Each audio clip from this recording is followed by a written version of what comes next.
Today we're gathering around the campfire with Linda, a QHS member whose life is as exciting and grounding as a hike through the mountains. But what trails did she tread to reach these heights? Let's trek into the wilderness and discover the adventures that led Linda to where she is today. My name is Linda, and I've been a member of QHS since December 2023.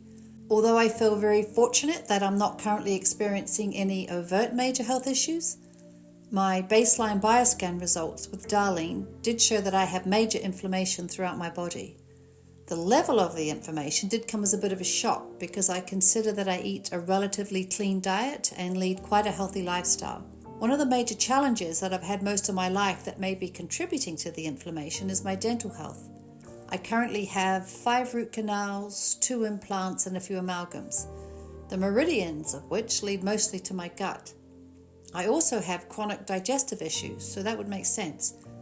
And throw some parasites into the mix and that makes it even more delightful. Sometimes my sleep quality isn't great, so that's something else I'm working on. And my father died of colon cancer. So this is always at the back of my mind and a great incentive for me to not go down that same path. I've always followed a more holistic approach to my health and have been familiar with and used frequency healing for some time. So QHS is a really good fit for me. I'm looking forward to a healthy mouth full of beautiful teeth, a good night's sleep, and a finely tuned, fully functional digestive system. I love what QHS is doing for humanity, and working with them is already a life changer, but the QArc is going to take that to another level. There's so much to look forward to, and I'm really excited for what lies ahead. My ancestors on both sides of the family were mainly of Scottish, Irish and English heritage, and all of them immigrated to New Zealand during the 1800s and early part of the 1900s.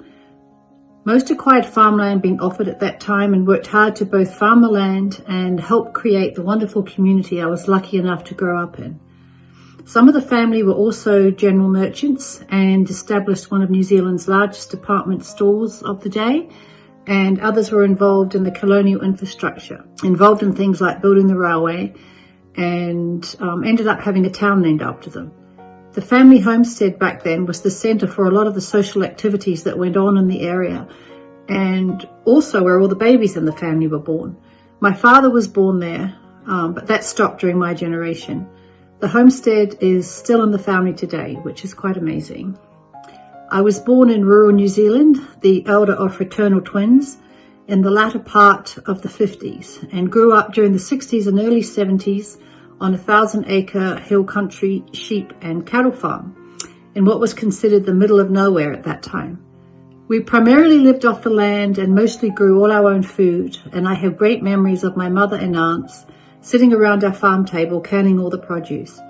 We spent a lot of time outside roaming our farm and surrounding areas, and I have fond memories of lots of family picnics by the river and all the kids jumping in and riding the rapids. I feel very fortunate to have been born into such a large, wonderful, close-knit family. I have 5 siblings, and my twin and I are right in the middle of that mix, with an older brother and sister and a younger brother and sister. We had lots of extended family living around us, and our farm was surrounded by farms that belonged to other family members.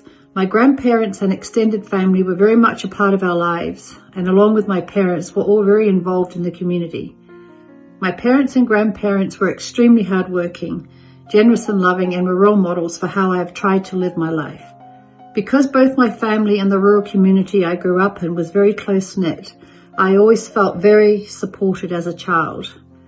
My early education was in a one-room schoolhouse, and I was related to most of the students. After primary school at 13 years old, I moved on to boarding school, an all-girls high school, and although it was very draconian, I remember it being lots of fun, mainly because I had an adventurous spirit and my sisters were there to enjoy it with. My parents were both laid back and very loving, and our home was always calm and filled with humour. They supported us in everything we did and were very protective of us. Looking back, I would consider my childhood very happy, innocent, and drama-free, and I thought at the time that that was just normal. My mother was a stay-at-home mum and spent a lot of time making our childhood fun, but always encouraged us to be independent. I was relatively shy as a child and young adult, But I think I was bold when I needed to be, and I was quite confident in everything I did, probably because I had some very strong female role models in my family. I don't remember suffering any major illnesses or injuries as a child, apart from the usual minor scrapes and bruises and childhood measles and chickenpox, which were never considered a big deal back then, and everyone used to try and expose their children to them while they were young so they would have natural immunity. I would consider my young adulthood successful in the way that I measure success. For as long as I can remember, mainly thanks to my mother, I always wanted to travel and see the world. So that is what I did. After graduating from high school and working for a couple of years, my twin sister and I left New Zealand in December 1979 for our big overseas adventure. We had no definite plans. We just wanted to get out there, see what we could see. We ended up settling in London for a while and met up with lots of other Antipodeans and spent a couple of years having the time of our lives, partying and traveling to Europe on small and larger trips. If I had to sum up the 80s and that period of my life, I would say it was one big enjoyable party. I travelled extensively all over Europe, Australia, Asia, Africa, Canada, the USA and beyond. In 1981, my twin sister friend and I spent a few months driving across America in a convertible Cadillac. And little did I realize that 16 years later, I would end up marrying an American and moving there permanently. I also did a 3-month trip through Africa by myself, and it was one of the most amazing experiences of my life. I got to stay in an African village in Malawi, explore the Zimbabwe ruins, travel through the Okavango Delta in Botswana in a dugout canoe. I stayed in a tent camp and went on safari in the Kalahari Desert and took a cruise along the Zambezi River. Those were the highlights. I did other things, but that's what I remember.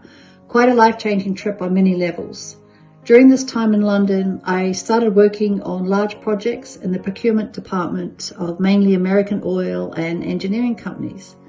It became a temporary, unexpected career for many years, and because I managed to develop a good reputation for myself, I never had to look for work. I was headhunted for every one of my jobs during my 20 years living in London.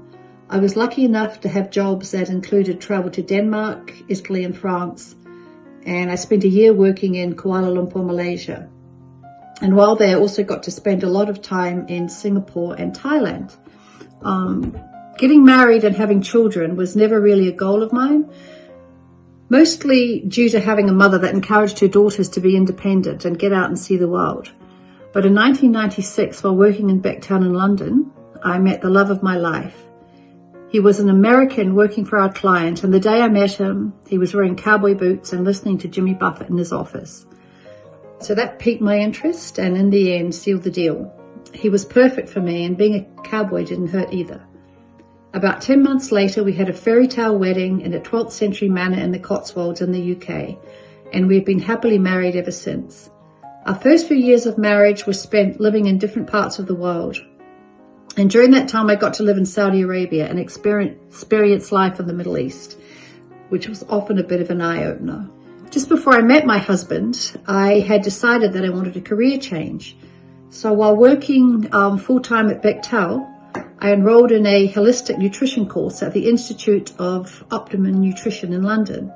And 3 years later, I qualified as a nutrition consultant.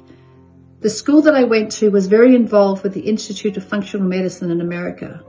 So not only did they come and provide lectures for us, but I also traveled to their functional medicine symposiums in the US. I had always pursued holistic health modalities over traditional, so it was a good fit for me. I've always been very active all of my life, playing sports, skiing, hiking, and joining gyms whenever and wherever I could. So I was relatively fit with no serious health issues. But in the late 1990s, I hurt my neck snowboarding and spent the next several years trying to heal that trauma, which led me to try all sorts of natural healing modalities, including things like energy healing, acupuncture, dry needling, remedial massage. I went to chiropractors, I tried Bowen, and more recently, tuning forks, just to name a few things.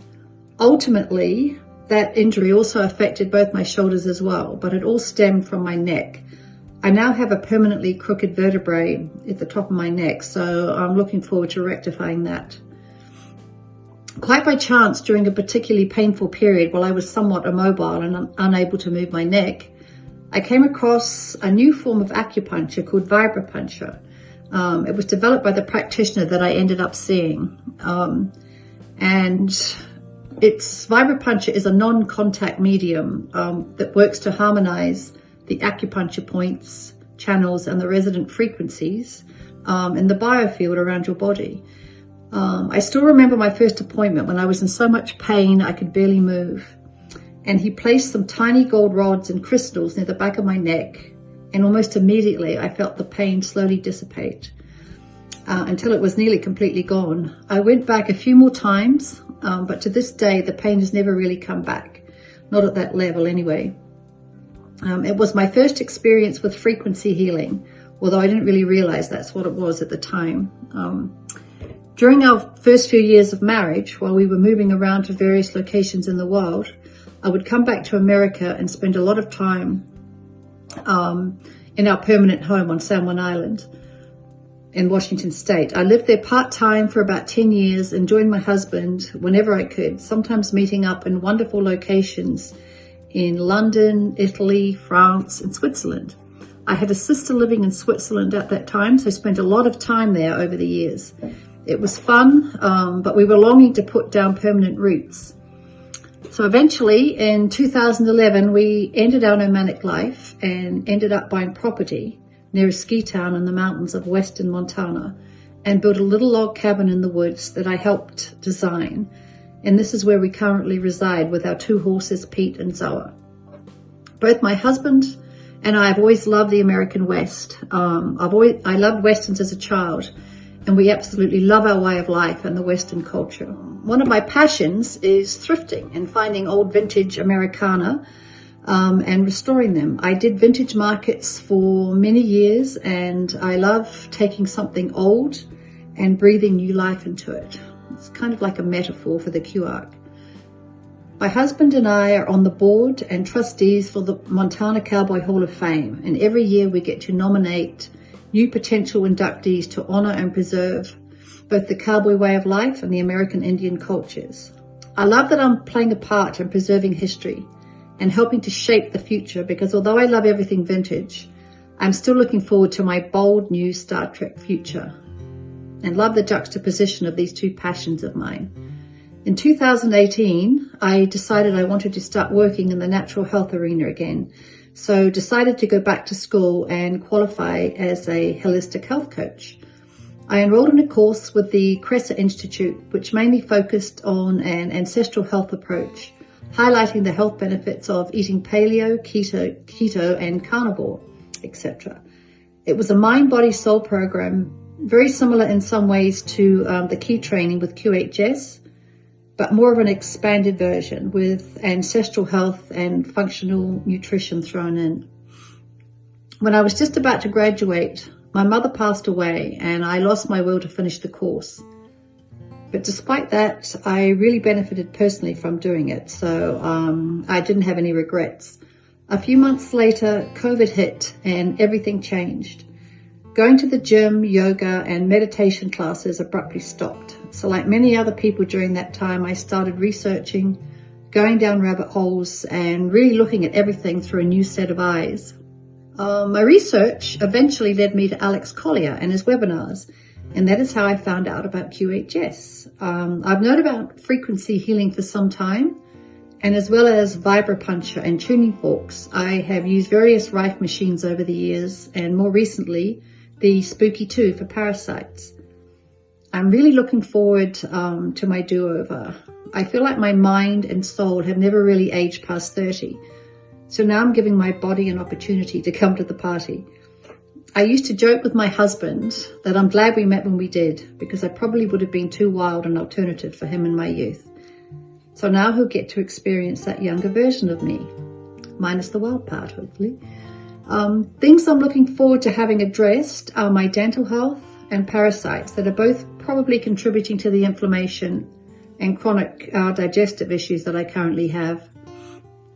I would also like my periodic vertigo and vestibular issues to disappear, my neck and vertebrae to be fully restored, my 20/20 vision back, and have the joy of sleeping 8 hours a night without waking up. I'm really looking forward to playing a role in the future of QHS, both physically and financially, once the RV happens. I've been involved with the Key project, so that is one way I hope to be involved, and I would love to create a healing centre hub in my community. I was very affected by the way the elderly were treated during COVID, and although I realise that ultimately their health will improve as all the quantum health technology becomes more mainstream, I would love to be involved with making their lives healthy, happy and vibrant. I'm really grateful to Dr. Alfredo, Cynthia, Wade and all the admins for making this project come to life. I feel like everything I've ever done has prepared me for this moment in history. My husband, a good friend and 2 of my sisters are also members of QHS and on this journey with me. So it's going to be a really exciting ride, and I really do feel like I'm on an upswing. Post QArc, I see myself taking advantage of my younger body and revisiting all the things that I stopped enjoying for one reason or another, especially activities like skiing and horseback riding. After I hurt my neck, I was too apprehensive to do any of those things and risk another injury.